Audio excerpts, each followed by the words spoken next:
The NBA Most Improved Award is given to a player who's shown the most progress during the regular season. In this video, we will look at players with the best chance to take home that award next year. So if you guys like my content, make sure you like and subscribe. Let's go insane on the like button and try to get 9,000 likes on today's video. And let's hop right into it.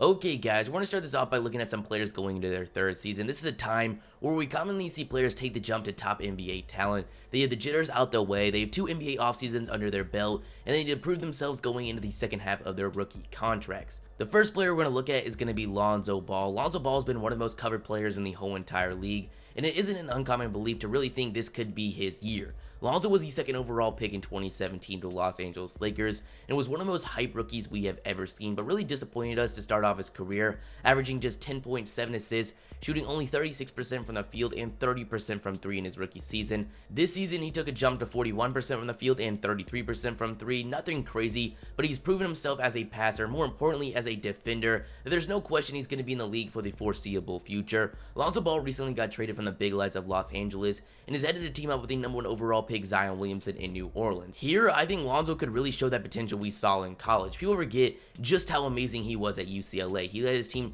to the #1 offense in the country. He got 7.6 assists, shooting with historic efficiency at 55% from the field and over 41% from 3 on over 5 attempts. Lonzo Ball benefited from having some amazing talent around him, such as Aaron Holiday, Bryce Alford, TJ Leaf, and Thomas Welch, and with this being by far the best team Lonzo has played with in the NBA, I think that could play a role in his projected breakout year. The Pelicans have no interest in throwing away this season. They went out and signed JJ Redick and Derek Favors. Lonzo Ball is going to form one of those lethal defensive backcourts alongside Drew Holiday, and he's going to have walking assists with Zion Williamson and Jackson Hayes to throw lobs to, and shooters in JJ Redick, Nickeil Alexander-Walker, and Josh Hart. Now, I'm not trying to make the point that New Orleans is going to be some top team in the West, but I don't expect them to be a team anyone can take a night off with. Now, there are a couple of things that I think Lonzo needs to really win this award. The first one is going to be staying healthy. Lonzo Ball only played 53 games as a rookie, 47 this past year. It seems like every time he starts to get things going, he has to deal with another minor injury. Another one would be his efficiency. He upped both his field goal and 3-point efficiency this past year.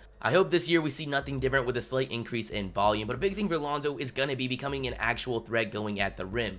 He needs to stop deferring every time at the basket, use his athleticism and 6'6" frame to finish, draw contact, and make his freaking free throws. I know this sounds like a lot, but I really think this could be Lonzo's year, and in terms of this award, I think his playstyle really helps his chances. Given what he can do on defense, a stat line of 14 to 15 points per game, 7 to 9 assists, 2 steals, shooting 44% from the field and 35% from 3 should be enough to get the job done. Another guy I have is Jayson Tatum, and this should be no surprise. Tatum shows all the signs of becoming one of the best scorers in the league. He can score from every inch of the court. He is a very efficient 3-point shooter, shooting 43% as a rookie and 37% this past year. He's proven he can play off the ball or create for himself with a plethora of isolation moves, even playing back to the basket. He is on a very common track we've seen with other top scorers in the NBA. When being the top guy in the NBA playoffs as a rookie last season, he managed to average over 18 points per game. Last season, he managed to get 16 points per game, and it's definitely in the cards for him to up it up to 20 plus this year.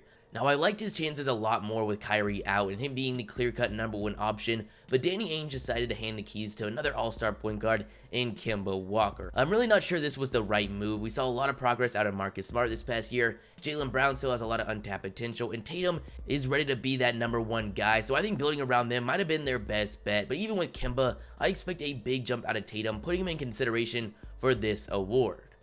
Next, we got Jonathan Isaac. He was the 6th overall pick in 2017 and showed so much potential, being a 6'10" shot blocker who could knock down threes and create his own shot off the dribble. He hasn't jumped off the paper in his first 2 years, but has shown enough progress to get excited about that potential we saw coming out of college. He's already proven himself as a versatile defender, and as he continues to progress, I expect him to stuff the stat sheet on that end, similar to what we see with Giannis Antetokounmpo. Now, as you guys probably know, it takes more than defense to win this award, and I think Isaac could really prove himself on the offensive side this year, especially as he continues to grow as a 3-point threat. For the last 2 months of the season, over half his shot attempts came beyond the arc, where he shot over 37%. Next, we're going to look at some second-year players who could bring home this award. Now, it isn't common for sophomores to win Most Improved, but we've seen it in the past. Recent examples include Monte Ellis in 2007, Gilbert Arenas in 2003, and if it wasn't for Pascal Siakam coming out of nowhere, this season De'Aaron Fox would have won in his second year. The first guy we're going to look at would be Miles Bridges. Miles Bridges managed to get 7.5 points per game, 4 rebounds, shooting 46% from the field, and 33% from 3. Nothing special, but showed a lot of potential throughout his rookie year. It's clear he can fly above the rim and should have no problem going towards the basket, and even at times this season looked like a future 3-point threat. Miles Bridges is as competitive as they come. He could have been a top pick in the 2017 NBA draft, but decided to come back in hopes of winning Michigan State a championship. This season, he was quick to address him not making the all-rookie teams on Twitter, saying, "I didn't get snubbed. I played like trash this year. I don't deserve to be on any team. Next year will be different." To which De'Aaron Fox, who had a breakout season last year, actually responded saying, "Welcome to the club." But I really don't think he's messing around. And with 12 shots a game from Kemba and 12 shots a game from Jeremy Lamb off the team, it's debatable, but this is probably his team next season. Another guy I like to have a breakout year in just his second season would be Kevin Knox. We saw so much potential in the NBA Summer League, all the way to the point where he had some of the best Vegas odds to win Rookie of the Year. He didn't have that rookie year we wanted to see. From 3, he was decent, but could never really find a rhythm. Inconsistency really defined his rookie season. I expect a big jump next year. Maybe with a roster that's not filled with G League guys, he can feel more comfortable, but there's also a chance he could get lost in the mix with additions such as RJ Barrett and Julius Randle. The last 2 second-year guys I have would be Marvin Bagley and Jaren Jackson Jr. It's going to be hard for either of them to win this award because they both had decent rookie years, making the all-rookie first team. Marvin Bagley got 15 points and 7 rebounds. Jaren Jackson got 14 points and 5 rebounds. But it's clear these guys have the potential to break out to a 20-plus per game scorer as soon as next season. Marvin Bagley's production went up practically every month throughout his rookie year, and I don't believe it's going to stop. Jaren Jackson now has the chance to prove he can be the guy with Conley and Gasol out of town and a great facilitator coming in JimmerRange. Lastly, we're going to look at some players going into their 4th plus season but still have solid chances to be named most improved. We're going to start that off with Justice Winslow, who's shown so much progress throughout his career. His first 2 seasons he was very inefficient and really only brought value with his defense, but in his 3rd year we saw a jump in efficiency with a smaller role, and this past season it really all came together. He averaged 13 points per game, but more importantly, was a reliable 3-point shooter, taking 4 threes a game and shooting 38%. He also became a very solid facilitator, averaging over 5 assists a game. Everything is pointing to a breakout year. If the growth continues, becomes a little bit better of a shooter off the dribble, and knocks in his free throws at a slightly higher rate, he could really be in contention for this award. Now, if Jimmy Butler wasn't headed to Miami, I would feel a lot more comfortable, but still, I expect a big jump. Another guy we could see would be Terry Rozier. Rozier just absolutely got paid by the Charlotte Hornets. He is someone that's never averaged over 40% from the field, but in spurts, especially as a starter, has shown the potential to be a volume scorer. With him being the heir to Kemba, he's definitely going to have the opportunity. We'll have to see if he makes the best of it. DeJounte Murray quickly proved himself as a defender, and it looked like after his second year he was ready to break out, but ended up tearing his ACL, which took him out for the whole entire season. He's now healthy, and this could finally be his time.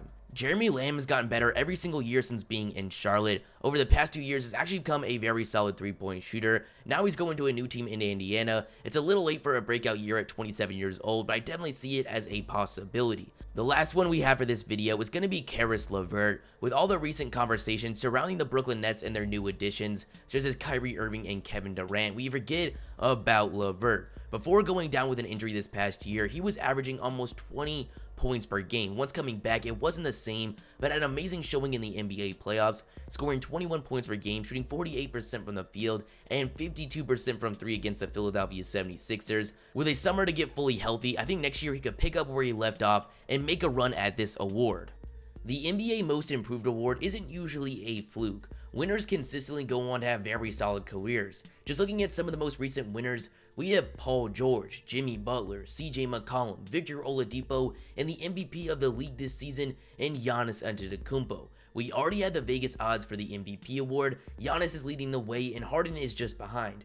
Right now, Vegas has Zion Williamson as the big favorite to win Rookie of the Year, but who do y'all think has the best shot at this award? Right now, I would say my top 3 would be Lonzo Ball, Caris LeVert, and Justice Winslow, but everyone I named is in the conversation. But the beautiful thing about this award is a winner could come out of nowhere. No one expected Pascal Siakam to jump to this level, coming off a season where he got just 7.3 points per game. No one expected CJ McCollum to go from 7 points a game to an efficient 20 plus. Heck, For all we know, Nick Stauskas could shock the world and take home this award. But that's the end of you guys. I want to know your thoughts in the comments below. Put your top 3 favorites to win most improved. And if you liked the video, make sure you like and subscribe. And the shoutouts are gonna be Solid Ice Warrior, Jay Callie, Quentin Hughes, Skylar Brooks, and Daniel Hernandez. If you guys want to shout out in the next video, all you gotta do is like the video and comment liked or rep notification gang, and I'll shout 5 you guys out. With all that being said, hope you guys have a great day, and peace.